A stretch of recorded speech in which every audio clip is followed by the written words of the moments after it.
En manchette aujourd'hui, une vingtaine de chats abandonnés en bordure d'un chemin et nouvelle campagne pour venir en aide aux femmes victimes d'agressions sexuelles. Le TVA Nouvelles commence maintenant.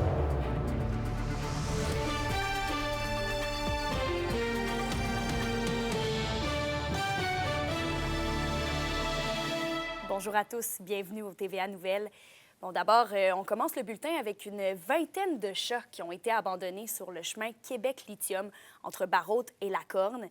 Sur ses réseaux sociaux, le refuge Le Cœur sur quatre pattes indique que les chatons ont été trouvés en hypothermie sévère, qu'ils ont des engelures aux oreilles et à la queue. Depuis la semaine dernière, le refuge et des citoyens continuent leurs recherches pour retrouver les petites bêtes. De nombreuses personnes dénoncent cette situation d'abandon sur les réseaux sociaux. La question du jour TVA, une présentation de Mobilier Bélan qui vous offre depuis plus de 50 ans un service de qualité et un grand choix de matelas, mobilier, électro au prix compétitif que vous recherchez. À la question du jour, on vous demande, êtes-vous préoccupé par les abandons d'animaux? Pour voter et commenter, rendez-vous au tvaabitibi.ca.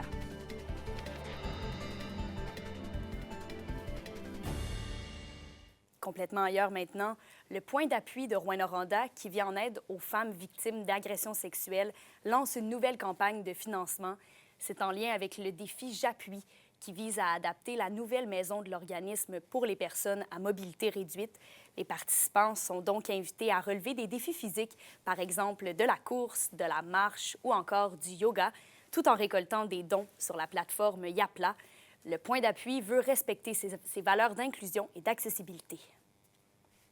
Avec les travaux, il semblait que ça pourrait aller de 100 à 150 000 dans le fond, l'ampleur du projet, parce qu'il y a quand même beaucoup de choses comme qu'on a nommé tantôt, là, comme une salle de bain qui, habituellement, c'est quand même coûteux. Des salons aussi, je pense. Il y a des salons de relation d'aide aussi. Il y a 2 nouveaux salons de relation d'aide. Il y a une rampe d'accès aussi extérieure qu'il faut faire.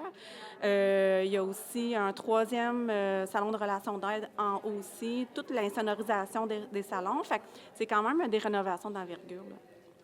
Ensuite, les Premières Nations demandent le report du dépôt de projet de loi 57 sur la réforme du régime forestier. Elle dénonce le manque de transparence de la ministre des Ressources naturelles et des Forêts, Maïté Blanchette-Vézina. C'est une réforme qui vise, entre autres, à venir en aide à l'industrie forestière, qui, on le sait, traverse une crise, notamment dans une région comme la nôtre. Selon les Premières Nations, la ministre aurait refusé, après une rencontre la semaine dernière, d'effectuer une consultation qui aurait servi d'assurer le respect des droits autochtones en marge de l'élaboration du nouveau régime. Selon le chef de la communauté de Lac-Simon, la ministre doit reporter le dépôt de son projet de loi si aucune consultation n'est réalisée auprès des Premières Nations. Et on poursuit avec Québec, qui accorde 510 000 $ pour aider les entreprises de l'Abitibi-Témiscamingue à diversifier leur marché d'exportation. L'argent est versé à 48e Nord International. L'organisme régional va donc pouvoir mettre en place des activités de promotion et des exportations et d'accompagnement aussi des entreprises exportatrices. Oui. Maintenant, on revient sur l'incendie qui a complètement ravagé le dépanneur de Kitsakik il y a près d'1 an, en avril 2024. Eh bien, la Sûreté du Québec a appréhendé dans les derniers jours un suspect, Terry Papati. L'homme dans la vingtaine a comparu hier sous divers chefs d'accusation en lien avec l'incendie. Les policiers avaient mené une enquête alors que la thèse de l'incendie criminel n'avait pas été écartée. Et du côté de Macamic, maintenant, après un incendie à la fin du mois de janvier, l'Église tente tant bien que mal de se relever et d'importants défis se pointent, notamment pour l'argent nécessaire à sa réfection. Olivier Morin nous explique. Voici à quoi ressemble l'intérieur de l'église à Macamic. L'important incendie ayant débuté au sous-sol a causé d'importants dégâts, notamment du mobilier et des objets religieux. On a actuellement une quarantaine de personnes qui travaillent Ils ont commencé à matin le nettoyage comme tel. La semaine passée, comme vous pouvez voir en arrière, il y a la moitié des bancs qui ont été enlevés, nettoyés, placés dans un conteneur en arrière de l'église. Maintenant, l'autre partie ici, là, elle va être gardée en stand-by pour être capable de faire le nettoyage parce qu'il faut le nettoyer jusqu'au plafond. La fabrique Saint-Jean de Macamic qui administre l'église planche déjà sur la restauration du bâtiment, mais doit assumer des coûts importants. Pour y parvenir, une campagne de sociofinancement a été mise en place sur la plateforme GoFundMe. Les travaux sont en grande partie couverts par les assurances. Par contre, on sait que lorsqu'on a des travaux de rénovation ou de construction, il y a tout le temps des petits problèmes là, qui surviennent à toute heure et moment. Fait que nous, on espère être capable de récupérer autour de 50 000 pour couvrir les imprévus comme tels là, qui sont à prévoir. Le président de la fabrique, Daniel Rancourt, est d'avis que l'Église prend une place importante au sein de la municipalité. C'est un lieu de culte, c'est un lieu où le rassemblement dominical se fait régulièrement. On a aussi un jubé, on a un orgue Casavant de très belle qualité. Et là, on se demande comment on va s'en sortir avec la réparation de ça. Là. Parce qu'eux autres ont été, comme on dit, boucanés à toute épreuve. Là. La municipalité perd également l'endroit où elle aménage les bureaux de vote pour les élections. Avec l'approche d'un scrutin au fédéral et au municipal, un autre endroit devra probablement être trouvé. Au moment où on se parle, nous, notre église seule sert aux élections provinciales ou fédérales. Donc, les bureaux de la MRC se font au sol de l'église pour la préparation des élections comme telles. Fait que là, on sait qu'on est sur le bord d'avoir des élections fédérales et il y avait déjà un processus de location de l'espace. Maintenant, là, on ne sera pas capable de le faire. Il est impossible pour la fabrique de déterminer à quel moment les travaux de réfection de l'Église pourront débuter. D'ici là, les bénévoles comptent sur la générosité du public. Olivier Morin, RNC Nouvelles, Macamic.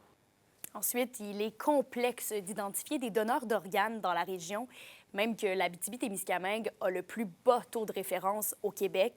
On parle de référence quand un centre hospitalier appelle Transplant Québec pour signifier un potentiel don d'organes de la part d'un patient qui se trouve proche de la mort. On écoute donc la directrice générale de Transplant Québec. L'Abitibi-Témiscamingue est au dernier rang des régions du Québec quand on parle de référence de référence. On parle de 2 pour 100 000 habitants. Premièrement, est-ce qu'on doit s'inquiéter d'être au dernier rang et comment on peut régler d'une certaine façon cette situation-là pour pointer un meilleur score, peut-être, là, je veux dire ça comme ça, là, mais... Oui. Puis je comprends, dans le fond, vos questions, puis peut-être le désarroi là, d'être au dernier rang. Moi, ce que je dis toujours, c'est que j'aime avoir la vraie photo, pas photoshopée, parce que c'est comme ça qu'on peut s'améliorer, puis on peut prendre des mesures pour justement faire en sorte qu'on s'améliore. Ça, c'est la première des choses. La deuxième, c'est que c'est très fluctuant sur une année par rapport aux régions. Puis le système actuel, là, il repose sur des bases qui sont solides, mais qui sont vraiment fragmentées. Il y a des disparités régionales qui sont là en matière de référencement, mais aussi pour plusieurs raisons, entre autres l'accès aux soins, le niveau de spécialisation des différentes organisations, des différents hôpitaux, puis la complexité aussi administrative en lien avec le registre de consentement. Tous ces facteurs-là, ça limite l'efficacité en région. Puis des fois, ça peut être plus accentué que d'autres. Il y a le fait aussi qu'il y a des gens qui sont attitrés dans certains centres, dans d'autres, c'est pas tout à fait ça. Alors, ça aussi, ça fait en sorte que il y a une disparité régionale. Donc, mais la bonne nouvelle, c'est qu'on peut s'améliorer. Hein? La formation, l'augmentation des ressources humaines dans les centres périphériques, ça nous permettrait de faire en sorte qu'on augmente l'efficacité des donneurs. Puis ça, on y travaille. Il y a aussi des réalités hospitalières, dépendamment des régions. Ça, c'est un petit peu plus difficile à travailler parce que c'est la nature même des centres hospitaliers qui sont en région. Mais il y a des approches qui sont plus, qui doivent être adaptées. Ça ne peut pas être un one size fits all. On ne peut pas dire qu'est-ce qui se passe à Montréal, puis les façons de faire à Montréal devraient être parachutées un peu partout. Il faut qu'il y ait un goût local. Et il faut qu'il y ait une flaveur, en anglais on dit un flavor, là, je ne sais pas, mais c'est un goût différent qui soit adapté aux régions. Et ça, on y travaille également. Puis, il y a des besoins en ressources. Ça aussi, c'est quelque chose que Transplant Québec travaille et planche dessus. Puis le projet de loi, entre autres, c'est une des choses qu'on se dit, c'est qu'il faut qu'on ait des ressources qui soient attitrées à Transplant Québec, qui travaillent avec les régions pour faire en sorte qu'on ait capté le plus possible le nombre de donneurs et de références en région comme partout ailleurs. Les SADC de l'Abitibi-Témiscamingue et du nord du Québec vous présentent la bonne nouvelle économique TVA. Le 8 février se déroulait la 26e édition du défi polaire Baie James à Chappé. Cette édition a attiré 206 motoneiges antiques qui parcouraient un sentier d'environ 60 km. Avec l'appui de ses partenaires financiers, le comité du défi polaire Baie James a été en mesure d'offrir plus de 17 000 $ en bourse et prix lors de la soirée. Cette 26e édition fut un grand succès grâce à tous les bénévoles. Les SADC, partenaires de l'économie de la région. Le poète David Goudreau est en spectacle dans la région cette semaine. Après avoir connu un grand succès avec son premier spectacle, il revient avec En marge du texte, une performance scénique qui mélange l'humour, la poésie et le jazz. Il présente ses propres textes, mais aussi des extraits de littérature très connus. Il commence sa tournée régionale ce soir à Val-d'Or et il va se rendre du côté d'Amos, de Lassar et de Rouyn-Noranda au cours de la semaine. À la météo aujourd'hui, ce sera de la neige intermittente en Abitibi avec une accumulation de 2 cm par endroit, un maximum de 12 degrés Celsius. Et pour le Témiscamingue, petit congé de neige par chez vous, ce sera généralement nuageux avec des températures de moins 13 degrés.